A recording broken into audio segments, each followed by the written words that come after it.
The Deer Farming Channel is brought to you in part by Record Rack Deer and Elk Feeds. As a deer hunter, I want to know all I can about America's favorite big game animal. That's why I became a deer farmer. Without deer farms, we lose our greatest resource for research and whitetail management. With them, we gain more knowledge than ever before. Join me as we discover the truth about whitetails and meet those who work every day to preserve this great species for future generations. My name is Keith Warren, and this is Deer and Wildlife Stories.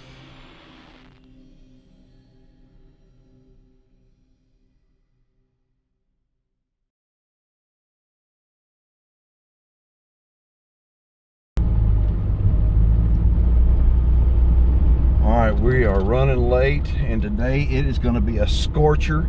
We're in Texas, and we're fixing to show you some really big deer.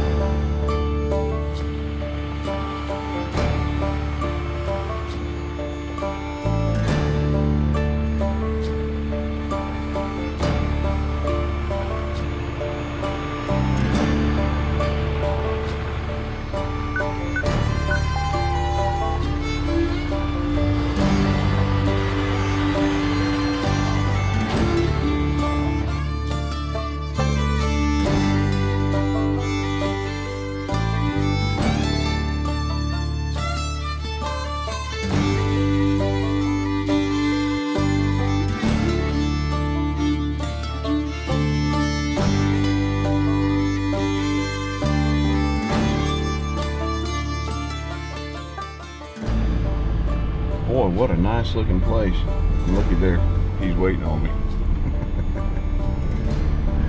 Morning! Morning, Keith. I know I'm late. I'm sorry. Good to see you. Good to see you. Hey everybody, welcome to kind of northwest Texas. We're about 90 miles outside of Fort Worth. This is James Veitenheimer, and we are at V-Tex Whitetails, and we're fixing to show you some great big old bucks. Go.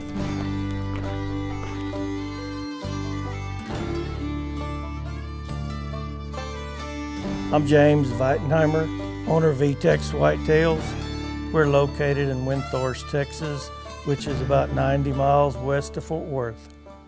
We've been in the dairy business for 30 years prior to starting in the deer raising operation, and it was a whole lot alike because of the animal husbandry, and we feel like it seems to be a more profitable operation than dairy farming and a whole lot more enjoyable. You know, there's a lot of deer farmers that people have heard a lot about. I mean, their names are very well known, and then there's guys that have, in my opinion, just as good or maybe better deer that the general deer farming population hadn't heard about, and that's the case right here at V-Tex Whitetails.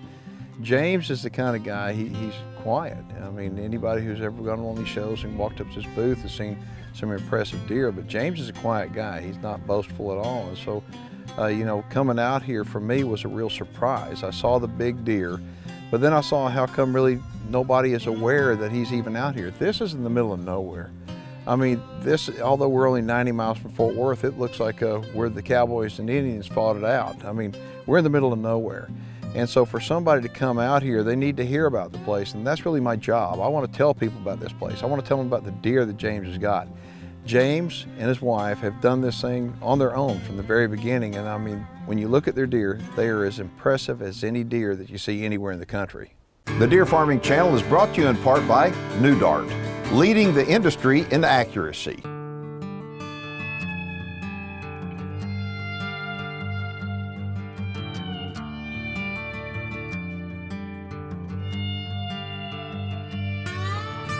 All right, so you think it's going to get to be 100 today? I believe it will. Probably 100, I'm sure. If you're lucky.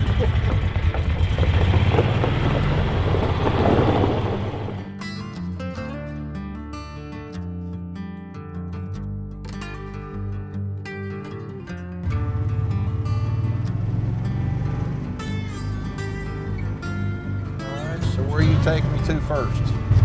I'm gonna take you to 3-year-old pen. I think they're looking pretty good this year. All right, good. All right, folks, 3-year-old pen. I want to talk to you before we even go in the pen. Here's the deal. If you go to a deer farm, go to the 3-year-old pen, because when you look at the 3-year-olds first, it'll give you a good indication of what they're capable of growing on the deer farm. And after we look at these guys, whew, there's some good ones. After we look at them, I'm going to tell you a couple of other reasons why I like starting out in the 3-year-old pen first.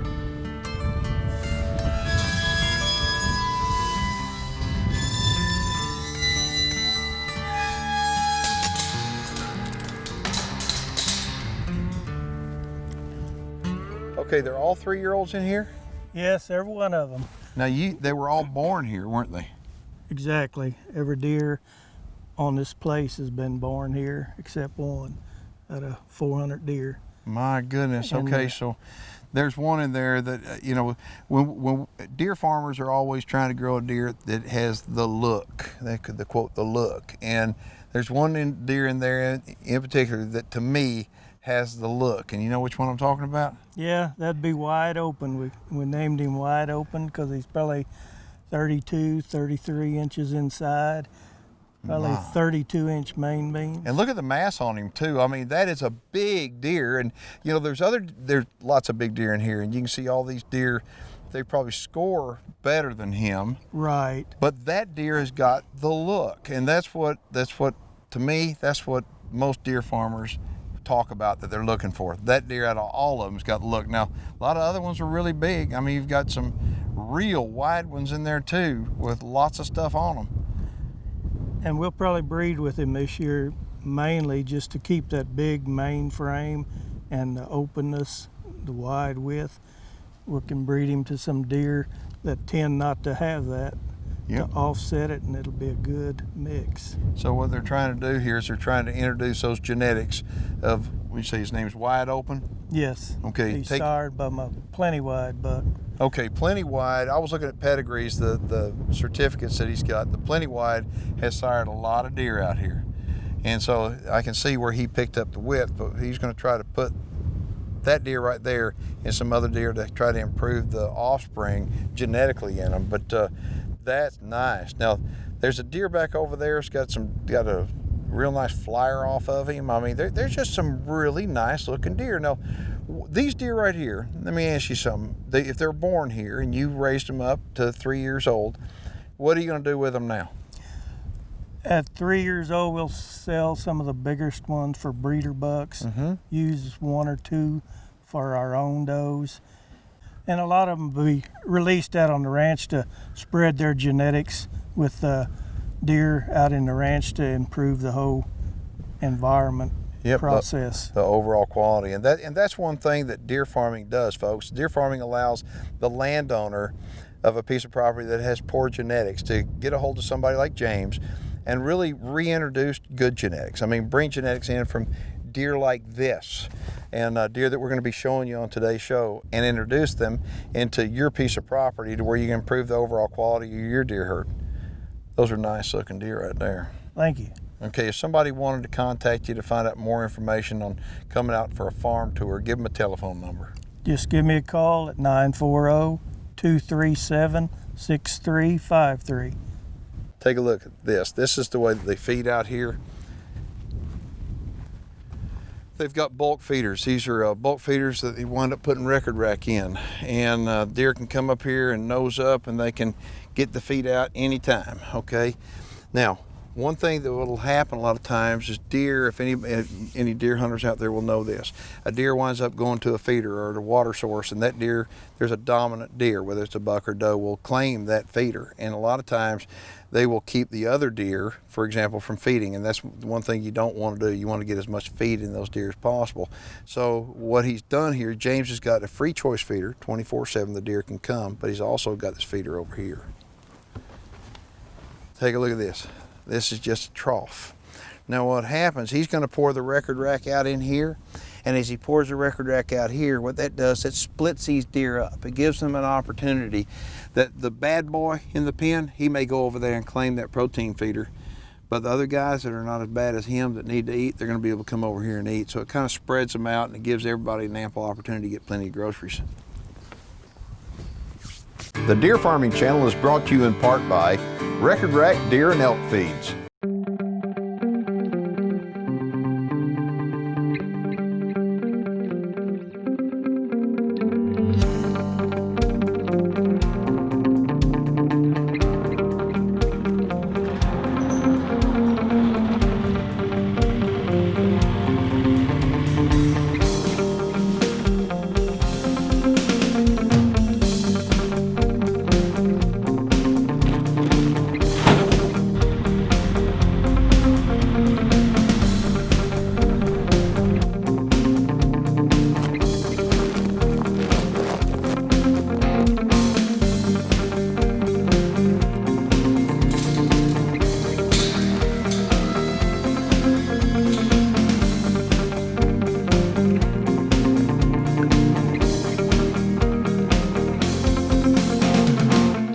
All right, let me show you this feed because it is a different kind of a record rack feed than normal.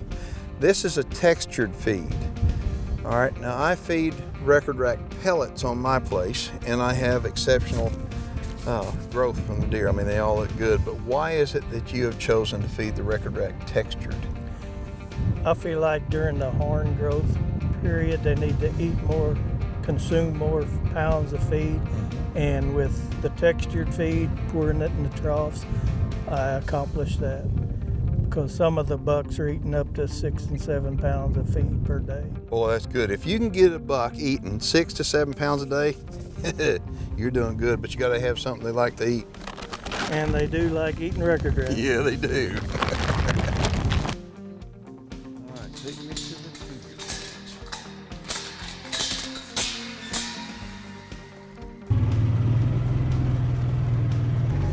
the temperature out here can range in the summer from 110 or 112 in the wintertime to getting down in the single digits, can't it? Yeah, and the worst thing is the wind chill. What are you gonna show me now? We're gonna look at 2-year-olds. Okay.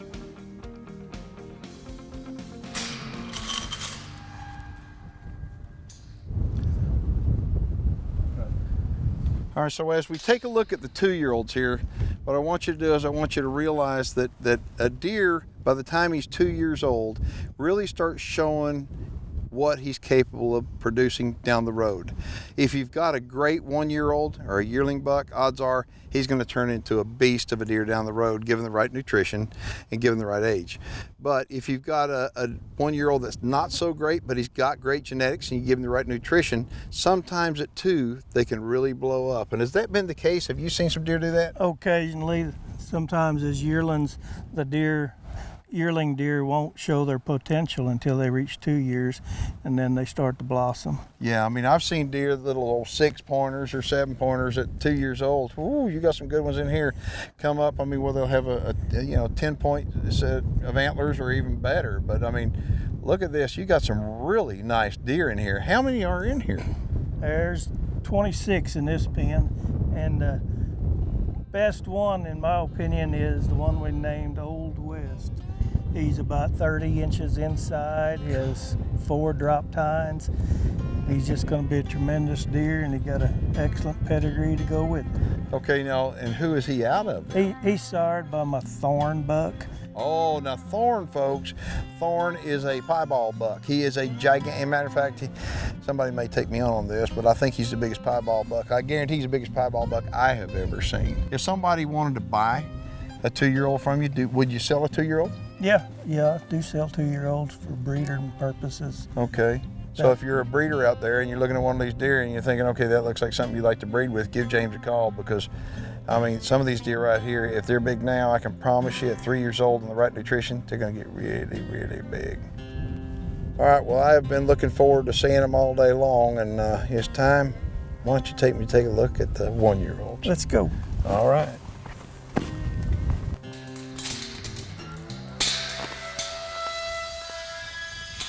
The Deer Farming Channel is brought to you in part by New Dart, leading the industry in accuracy. Ooh, folks, I got to tell you something. We've been doing deer and wildlife stories now. This is our 7th season, James. And I want to tell you, the one thing that I'm noticing is that The yearling bucks are getting better just about everywhere. I mean, everybody's is starting to get really good genetics, but these right here, these yearlings are beautiful. Thank you. I know a lot of people are getting a lot of big deer. We think we're kind of in that same window where our deer are getting bigger every year. I want to tell you something. What you're doing, you've been doing it for how many years now? 17 years. Okay, 17 years. What happens, I ran into a guy the other day, and he told me, he said, well, it's really kind of simple growing big deer. And I said, tell me the secret. And I know most people want to know the secret. You know what he said? And I know you know this. He says, once you figure it out, and you've got the good producing females and the good producing males, all you got to do is stack them 5 deep. And when you stack them 5 deep, you have 5 generations back. More than likely, what you're going to produce is unbelievable good. And just take a look at that. Oh, it just shows what that kind of generation and after generation of stacking big deer upon big deer, makes it a whole lot easier to produce big deer. And when you wind up looking at these guys, you got to think, well, how come deer in the wild don't get that big? I mean, really, some deer do, but most of them don't. The reason why is because the genetics have been really poached. Okay, what happens is the hunters come in there and they shoot the biggest one before he has a chance to breed. Right. And so how do you get a big one if you don't have the best genetics to do the breeding? Well, on a deer farm, you have the best genetics to do the breeding. And just take a look at what you got. That's amazing. Now, again, are any of these bucks for sale? Yeah. 1 or 2 maybe. I try to hang on to my yearlings till they're 2 years of age just to see what they're going to blossom into. Yeah, and that's just about a philosophy just about every deer farmer has. I know I do. I'll sell the other stuff, but the 1-year-olds, I'm holding on to them because I know some of them may have had a stomach ache, some of them gotten sick or late born fawn, and they sometimes have a chance to really blow up. So never count out a 1-year-old. You can find the worst 1-year-old in this pen, and he's got as good a blood as the best 1-year-old in this pen. It's just, why doesn't he have it on his head? We don't know. That's why as deer farmers we give them till they're 2. All right, so folks, we're at V-Tex Whitetails. We're located about right now 90 miles due west of Fort Worth, Texas. So if you've ever want to come out and take a tour of a real nice deer farm and meet some real nice people, give James a call. Give him the telephone number. 940-237-6353. And you're always welcome. Good job. And now, folks, we're going to show you some breeder bucks, and we're going to show you that great big piebald named Thorn.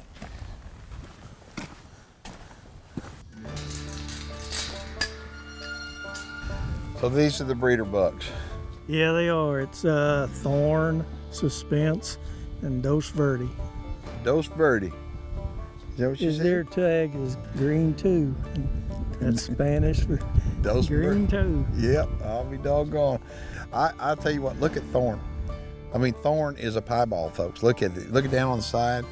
That is a awesome deer. Most piebalds do not get big, and they certainly don't get big like Thorn, but Thorn winds up, he throws that, doesn't he? He throws big. He does. He's got 3 2-year-olds that are over 240 this year, and my bigger yearlings are sired by Thorn. Really? So he's got great transmitting ability. And his age is?